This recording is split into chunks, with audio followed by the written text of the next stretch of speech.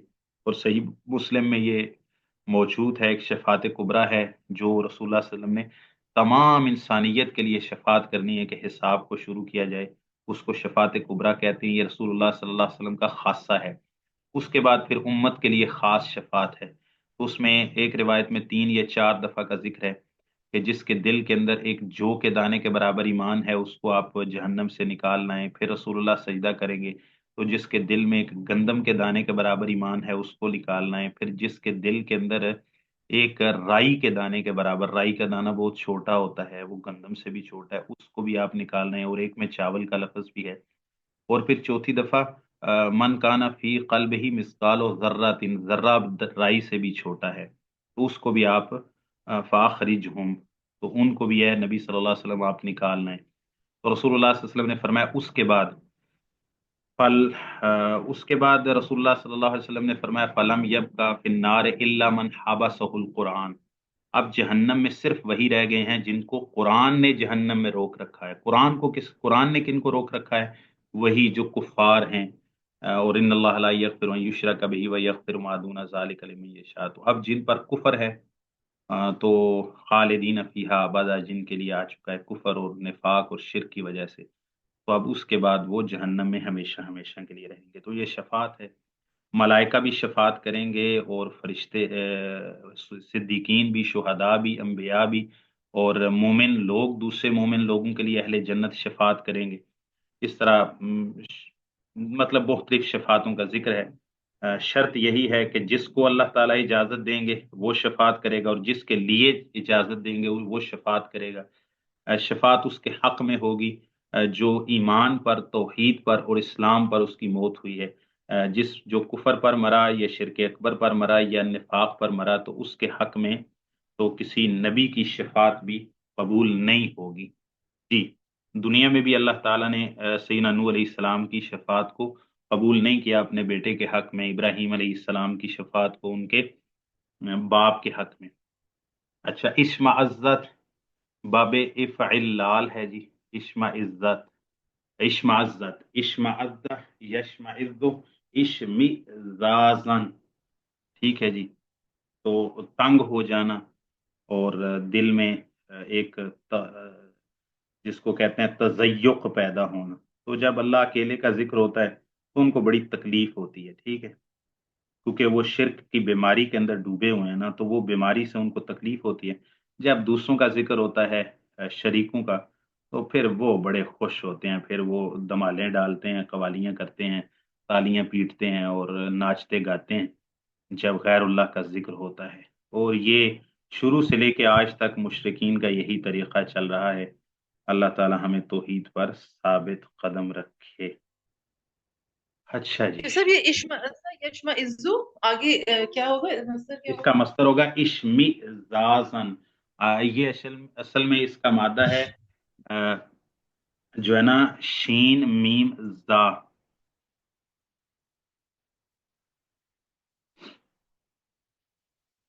اور باب آپ نے کیا بتایا تھا؟ افعلال۔ جزاک اللہ جی۔ جی یہ حدیث پڑھیں جی، 2457 نمبر، کون پڑھے گا جی؟ جی جی میں پڑھتا ہوں سلام تو۔ ہم وقال من اراد الحج فلیعجل، ٹھیک ہے، من اراد الحج، رسول اللہ صلی اللہ علیہ وسلم نے فرمایا من اراد الحج فلیعجل۔ اچھا، یہ فلیعجل بھی آتا ہے، ایک روایت جو سنن ابی داود میں اس میں فلیستعجل کے بھی لفظ آتے ہیں۔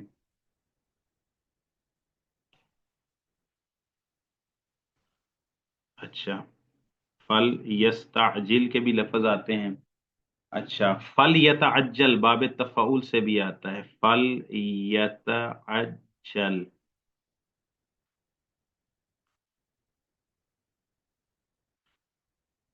اور یہ تفعیل سے ہے، فَلْيُعَجِّلْ معنی ایک ہی ہے. من اراد الحج فلیعجل، یہاں باب تفعیل ہے، یہاں کوئی اور نہیں ہو سکتا.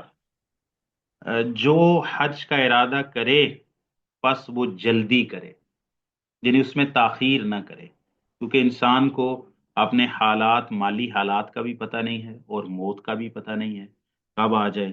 تو لہٰذا یہ حج کا، حجۃ الاسلام، جو اسلام میں ایک حج فرض ہے صاحب استطاعت پر، تو یہ کہیں اس فریضے کو ادا کیے بغیر نہ چلا جائے اور یہ ایک فریضے کا تارک اللہ کے ہاں شمار ہو.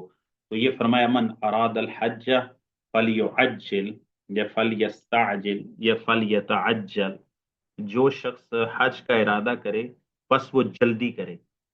اچھا، اس سے نا یہ حدیث کو شیخ البانی نے حسن قرار دیا ہے، یعنی کثرت طرق کی وجہ سے. یہ جو سند ہے اس میں تو ظاہر ہے جیسا کہ انہوں نے فرمایا، یعنی ابو داود، یعنی اس کو رواہ ابو داود والحاکم فیہ عن ابن عباس و فیہ مہران ابو صفوان مجہول. اس کی سند میں ابو صفوان، مہران ابو صفوان جو راوی ہے نا وہ مجہول ہے. تو یہ لہٰذا یہ روایت سند کے اعتبار سے، یہ والی جو سند ہے یہ روایت سند کے اعتبار سے کمزور ہے.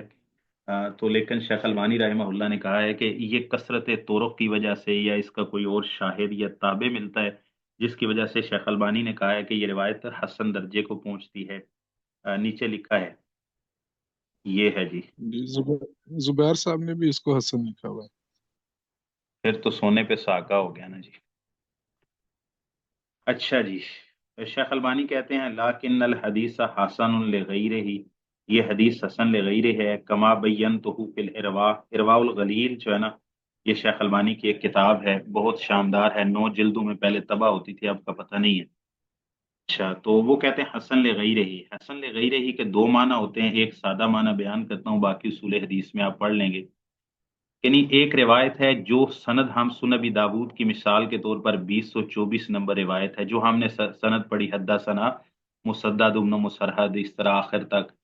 اب اس روایت کی سند لذات ہی بذات خود، جو وہ سند ہم پڑھ رہے ہیں، جو چین ہم سنن ابی داود میں پڑھ رہے ہیں، وہ سند بذات خود یعنی حسن درجے کو پہنچتی ہے، تو ہم کہیں گے سندہ حسن.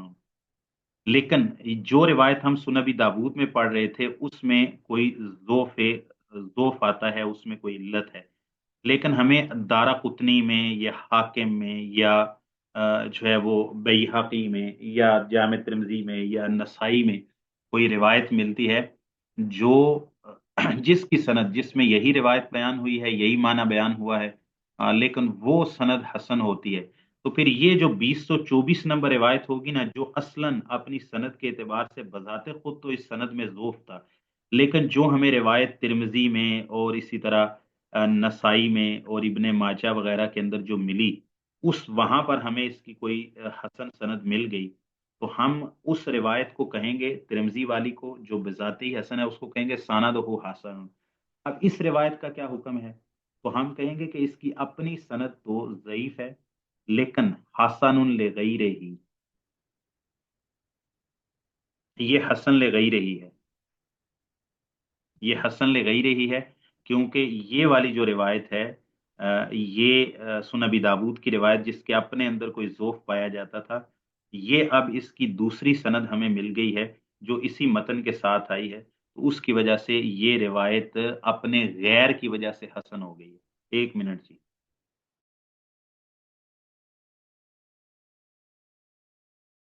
سوال کر رہے تھے جی. یعنی متن ایک جیسا ہو اور سند الگ الگ ہو تو پھر اس کو ہم کہیں گے حسن لغیری. میں بتاتا ہوں، دیکھیں شیخ یہ دوبارہ بتا دیں ذرا ساری تفصیل پلیز. اچھا، اس طرح ہے کہ ایک روایت ہے، ہم پڑھتے ہیں مثال کے طور پر، میں یہاں سے ہی آپ کو بتاتا ہوں.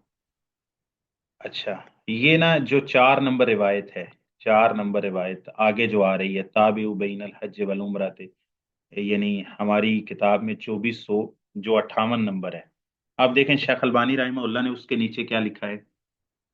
شیخ البانی لکھتے ہیں اسنادہ حسن، مطلب کیا کہ یہ جو حدیث، یہ جو روایت آئی ہے تابعو بین الحج والعمرہ، جو یہاں حوالہ دیا گیا ہے، اس کی سند جو جس کتاب سے یہ لی گئی ہے اور جس کی تخریج کی گئی ہے، اس کی سند بذات ہی خود حسن ہے، یہ اس کی سند حسن درجے کو پہنچتی ہے۔ والحدیث صحیح، لیکن یہ متن دیگر اسانید کو شامل کر کے یہ متن صحیح کے درجے کو پہنچ جاتا ہے، ٹھیک ہے۔ لیکن یہ والی جو روایت ہے جو جس کو ہم پڑھ رہے تھے فلیعجل والی، اس کی سند میں تو ایک مجہول راوی آتا ہے، جیسے کہ حافظ ابن حجر رحمہ اللہ نے بھی نیچے ہدایت الروات میں لکھا ہے۔ تو حافظ ابن حجر رحمہ اللہ نے کہا ہے کہ اس میں ایک مجہول راوی آتا ہے ابو صفوان نام کا، مہران ابو صفوان، تو وہ سند تو ضعیف ہو گئی، یعنی جب آپ اس سند پر حکم لگائیں گے وہاں پر جا کے سنن نبی داود میں، تو آپ کہیں گے سندہ ضعیف۔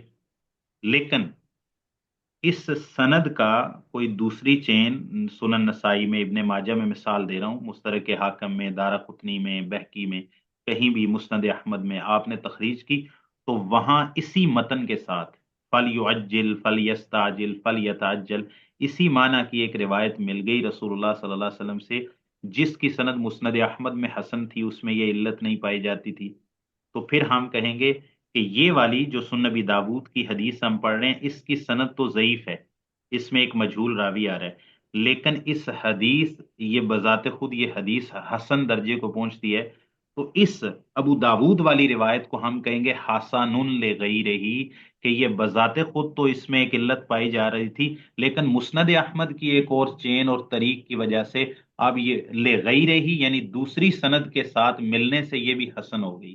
بات سمجھ گئے ہیں؟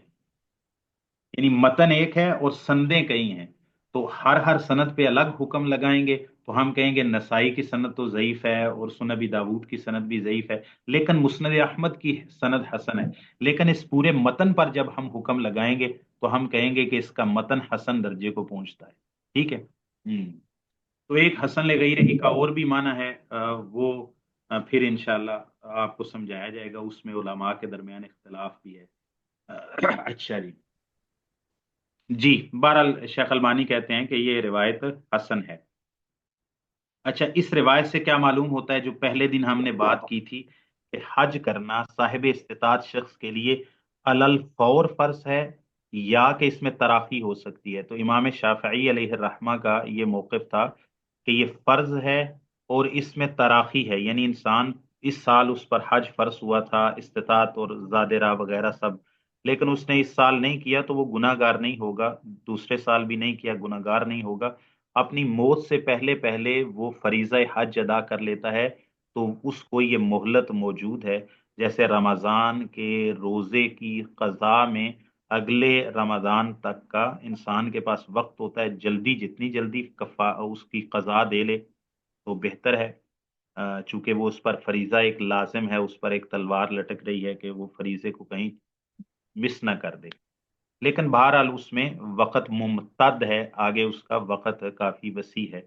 اچھا، تو اسی طرح امام شافعی کا موقف ہے کہ تراخی، یعنی اس میں تاخیر ہو سکتی ہے، تو تاخیر کرنے کی وجہ سے وہ گناہ گار نہیں ہوگا کہ ایک سال حج فرض ہوا تو 2 سال سے اس نے حج نہیں کیا، پھر تیسرے سال گیا تو 2 سال کا اس کو گناہ نہیں ملے گا، بلکہ وہ جب بھی کرے گا تو اس کا فریضہ حج پوری طور پر ادا ہوگا۔ امام احمد بن حنبل رحمہ اللہ کا یہ موقف ہے جو ان سے راجح قول آتا ہے کہ بھائی نہیں، علل فور فرض ہے، جب حج فرض ہوا تو وہ فوراً حج کو کرے، اگر وہ بغیر کسی وجہ کے، بغیر کسی عذر کے اس کو بلا وجہ مؤخر کرتا ہے تو وہ شخص گناہ گار ہوگا، کیونکہ وہ ایک فریضے کو مؤخر کر رہا ہے۔ تو یہ جو حدیث ہے نا، جو علل فور فرض ہونے کی بات کرتے ہیں، یہ ان کی زبردست دلیل ہے۔ رسول اللہ علیہ وسلم نے فرمایا جو حج کا ارادہ کرتا ہے فلیعجل۔ اچھا، راجح مسئلہ بھی یہی معلوم ہوتا ہے، کبھی احتیاط بھی اسی میں ہے، آپ جھگڑوں میں مت پڑو، احتیاط بھی اسی میں ہے، اور کتاب و سنت کے دلائل بھی امر کو فوریت پر کرنے کا تقاضا کرتے ہیں، فاستبقوا الخیرات، سابقوا الخیرات۔ اچھا، اسی طرح اور بھی دلائل ہیں، تو لہٰذا اس میں تاخیر، بلا وجہ تاخیر جو ہے، کسی بھی اللہ اور اس کے رسول کے امر کے جواب میں تاخیر بلا وجہ درست نہیں ہے، تو یہ حدیث بھی دلیل بنتی ہے، جبکہ اس کو حسن قرار دے رہے ہیں کہ جو حج کا ارادہ کرتا ہے اور اس کے پاس استطاعت بھی موجود ہے تو بلا وجہ اس کو مؤخر کرنا یہ درست نہیں ہے. فوریت اس میں شرط بن جائے گی. تو یہ امام احمد بن حنبل رحمہ اللہ کا جو موقف ہے یہ دلائل کے اعتبار سے مضبوط معلوم ہوتا ہے. اور اگر اس سے اختلاف سے نکلنا چاہیں تو بھائی آپ احتیاط کو پکڑے نا.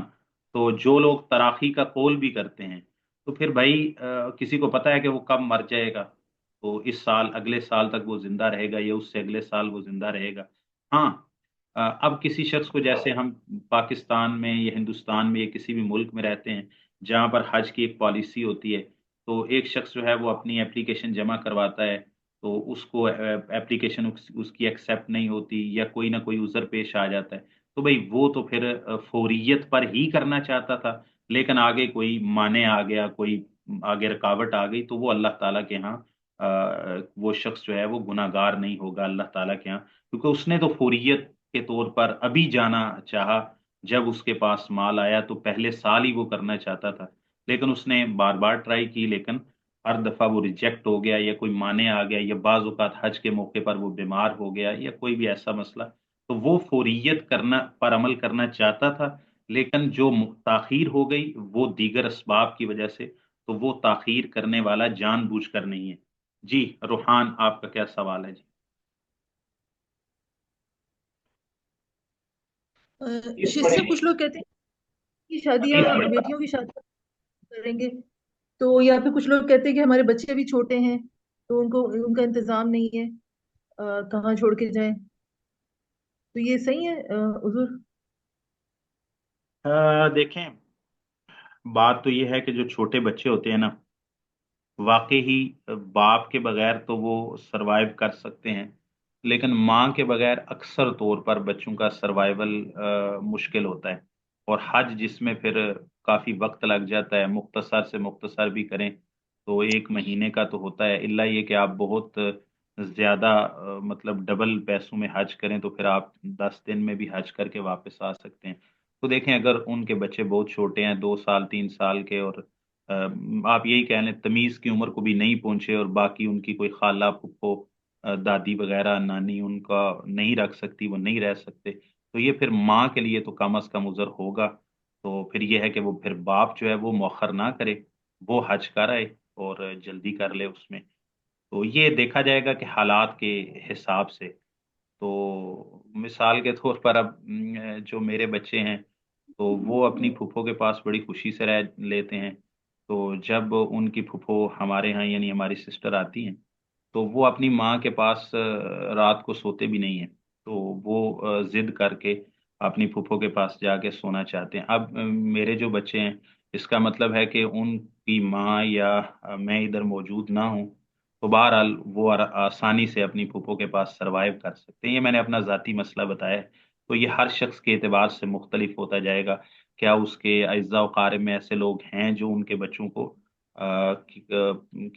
سنبھال سکتے ہیں، یا کئی بچے ایسے ہوتے ہیں جو اپنی ماں کے بالکل بغیر رہتے ہی نہیں ہیں، وہ نہ اپنی دادی کے پاس جاتے ہیں، نہ خالہ کے پاس، نہ اپنی ایون اپنے باپ کے پاس بھی وہ نہیں رہ سکتے ماں کے بغیر. تو پھر وہاں پر ماں کی مجبوری ہوگی بہرحال. یعنی اب دیکھیں نا، اللہ تعالیٰ نے روزہ میں عورت کو جب وہ بچے کو اپنے پیٹ میں اٹھاتی ہے اس وقت بھی اس کو روزے کی رخصت دی ہے، اس کے بعد اس کو دودھ پلاتے وقت بھی روزے کی رخصت دی ہے. تو بچے کی پرورش کی وجہ سے اللہ تعالیٰ نے عورت پر بڑی آسانیاں کی ہیں. تو اس کو آپ دیکھا جائے تو عورت کے لیے تو بہرحال یہ عذر بن سکتا ہے، لیکن ہر ایک کے لیے نہیں. واللہ عالم بالصواب. جی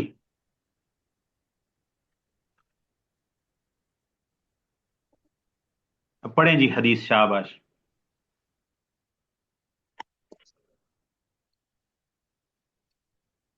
پڑھیں جی جلدی کریں.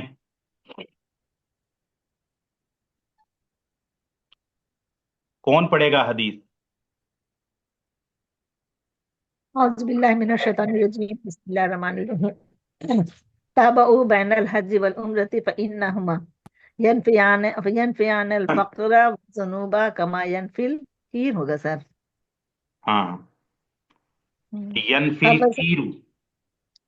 ینفی الکیر خبث الحدید والذهب والفضة وليس للحجة المبرورة ٹھیک. حجة المبرورة